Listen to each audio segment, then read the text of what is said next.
Halo teman-teman, berjumpa lagi dengan Brother Phil. Kembali kita akan menanggapi Ustadz Cocokmologi, yaitu Ustadz Kainama.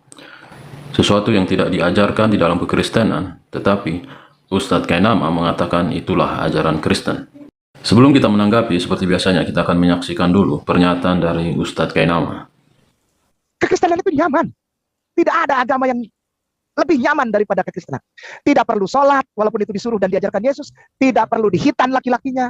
Tidak perlu menutup aurat perempuannya, tidak perlu mengharamkan babi, tidak perlu mengharamkan kamar, tidak perlu saum, tidak perlu haja, tidak perlu. Bikin dosa gimana? Ya bikin aja. Bikin aja. Kenapa? Kan semua dosamu yang lalu dan yang akan datang sudah ditebus oleh Yesus di kayu salib. Asal engkau mengaku Yesus sebagai Tuhan dan Juru Selamat, masuk surga sudah. Bagaimana mungkin saya bilang, engkau kan sudah tahu saudaraku Kristen dan Katolik. Udah, jadi Islam. Nggak bisa. Karena di sana nyaman banget. Bikin apa aja terserah. Ketika mengaku Yesus sebagai Tuhan dan Juru Selamat, dijamin straight to heaven. Langsung masuk surga. Demikian Ustaz. Fitri ya, begitu jawabannya ya. Oke teman-teman, kita sudah dengarkan bersama pernyataan dari Ustadz Kainama. Dia mengatakan orang Kristen bebas melakukan dosa. Yang penting mengaku Yesus sebagai Tuhan dan Juru Selamat. Jadi dosa yang lalu dan dosa yang akan datang sudah dihapuskan. Jadi orang-orang Kristen bebas melakukan dosa. Itu yang dikatakan oleh Ustadz Kainama.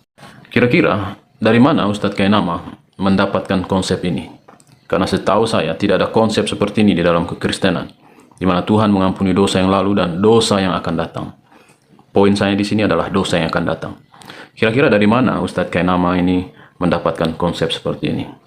Mari kita lihat pada ayat Al-Quran berikut ini.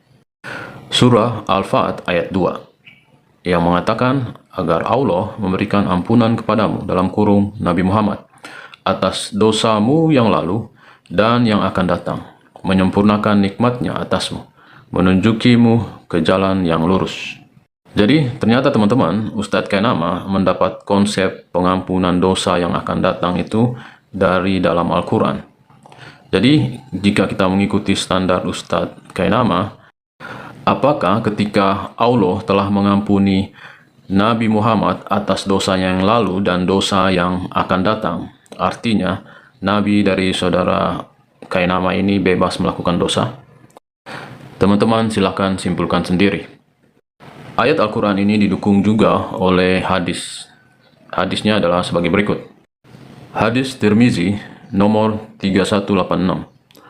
Di sana dikatakan, turun ayat kepada Nabi yang berbunyi supaya Allah memberi ampunan kepadamu terhadap dosamu yang telah lalu dan yang akan datang.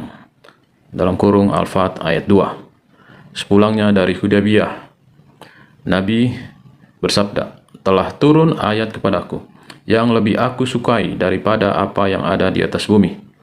Setelah itu Nabi membacakannya kepada mereka. Mereka berkata, bergembiralah wahai Rasulullah, Allah telah menjelaskan kepada baginda apa yang akan dilakukan terhadap baginda. Lalu apa gerangan yang akan dilakukan terhadap kami? Lalu turun ayat, supaya dia memasukkan orang-orang mukmin laki-laki dan perempuan ke dalam surga yang mengalir air di bawahnya, sungai-sungai, sampai firman-Nya, keberuntungan yang besar. Al-Fat ayat 5. Bukan cuma di hadis Tirmizi tadi, teman-teman bisa buka di hadis Ahmad nomor 12562. Nanti teman-teman bisa baca sendiri. Jadi, dari hadis-hadis ini kita bisa melihat bahwa surah Al-Fat ayat 2 ini adalah ayat yang paling disukai oleh Nabi dari segala yang ada di atas bumi, seperti kesaksian dari hadis ini. Kalau menurut saya sih memang wajar ayat ini disukai, karena bayangkan ayat ini menjamin penghapusan dosa yang akan datang. Jadi kalau kita mengikuti standar Ustadz Kainama, jadi 1 tahun ke depan kita bebas melakukan dosa, karena dosa 1 tahun ke depan sudah diampuni. Mungkin kita bertanya-tanya, apakah konsep seperti ini hanya berlaku untuk Nabi? Ternyata tidak. Kita bisa baca di dalam hadis Ibnu Majah 1721. Jika saudara-saudara muslim melakukan puasa Arafah seperti yang dikatakan oleh hadis yang di samping ini, dia mengatakan, Rasulullah bersabda, barang siapa mengerjakan puasa Arafah, maka akan diampuni dosanya setahun yang akan datang dan setahun yang lalu. Sekarang kita mengetahui, ternyata Ustadz Kainama sedang mengutip Al-Quran dan hadis, bahwa jaminan penghapusan dosa di tahun yang akan datang berasal dari Al-Quran dan hadis. Jika menggunakan standar Ustadz Kainama, jika seseorang sudah diampuni dosanya di tahun yang akan datang, apakah orang tersebut akan bebas melakukan dosa di tahun tersebut?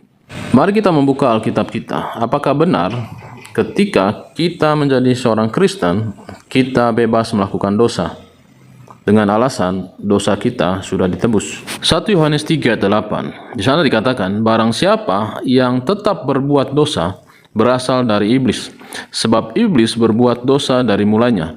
Untuk inilah anak Allah menyatakan dirinya, yaitu supaya ia membinasakan perbuatan-perbuatan iblis itu. Jadi menurut ayat yang kita barusan dengar, bahwa jika ada orang masih tetap berbuat dosa atau hidup di dalam dosa, ia berasal dari iblis, sebab iblis berbuat dosa dari mulanya. Jadi ayat ini sangat jelas bahwa kita diperintahkan untuk tidak hidup di dalam dosa. Setelah kita diselamatkan dari dosa, sangat ironis jika kita kembali hidup di dalam dosa.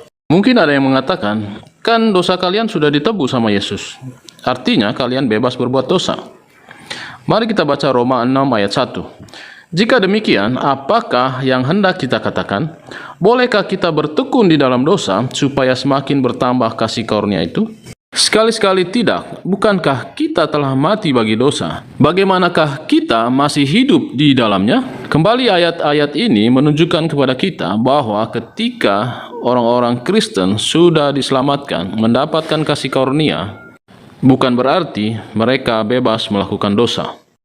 Justru kita harus meninggalkan dosa, sama seperti yang dikatakan pada ayat berikut. Efesus 4 ayat 22-24, yaitu bahwa kamu, berhubung dengan kehidupan kamu yang dahulu, harus menanggalkan manusia lama yang menemui kebinasaannya oleh nafsunya yang menyesatkan, supaya kamu dibaharui di dalam roh dan pikiranmu, dan mengenakan manusia baru yang telah diciptakan menurut kehendak Allah di dalam kebenaran dan kekudusan yang sesungguhnya. Oke teman-teman, kita sudah mendengarkan beberapa ayat yang mengatakan bahwa kita sebagai orang Kristen harus meninggalkan dosa. Oke teman-teman, demikianlah tanggapan kita terhadap pernyataan Ustadz Kainama. Jangan lupa tetap bawakan dalam doa saudara-saudara kita Muslim, karena Tuhan kita mengasihi mereka sama seperti mengasihi kita. Tuhan Yesus memberkati.